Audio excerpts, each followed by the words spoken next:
SSF Chavara 33ാമത്തെ division Sahityotsav വളരെ ഗംഭീരമായി മുന്നേറുന്നു. നമ്മോടൊപ്പം കേരളം വനം വന്യജീവി സംരക്ഷണ വകുപ്പ് മന്ത്രി ഷിബു ബേബി ജോൺ സാർ കൂടെയുണ്ട്. സാർ, പുതുതലമുറയ്ക്കിടയിൽ ലഹരി മാഫിയകൾ അപകടകരമായി ഇടപെടുന്നു എന്ന് പറയപ്പെടുന്ന ഈ കാലത്ത് സാഹിത്യോത്സവം പോലെയുള്ള പ്രവർത്തനങ്ങൾ എങ്ങനെ സ്വാധീനിക്കും എന്നാണ് കരുതുന്നത്? തീർച്ചയായിട്ടും idle mind is A devils workshop എന്നൊരു പറച്ചിലുണ്ട്. വെറുതെ ഇരിക്കുന്ന മനസ്സാണ് ചെകുത്താന്റെ വർക്ക്ഷോപ്പായി മാറുന്നത്. അതുകൊണ്ട് ഓരോ കുഞ്ഞുങ്ങളെ സംബന്ധിച്ചിടത്തോളം ആ നിലയിൽ ചിന്ത വഴിതെറ്റിപ്പോകാതെ അവരുടെ കഴിവുകൾ കണ്ടെത്തി അത് പ്രോത്സാഹിപ്പിച്ച് അതായിരിക്കണം അവരെ സംബന്ധിച്ചിടത്തോളം അവരുടെ ലഹരി. ആ നിലയിലേക്കൊരു പ്രോത്സാഹനം വരുന്നത് വഴിയാണ് ഈ സാമൂഹിക തിന്മകൾക്കെതിരെയുള്ള പോരാട്ടം യഥാർത്ഥത്തിൽ ഫലപ്രദമാകുന്നത്.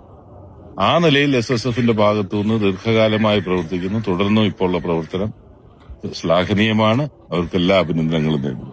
Thank you sir.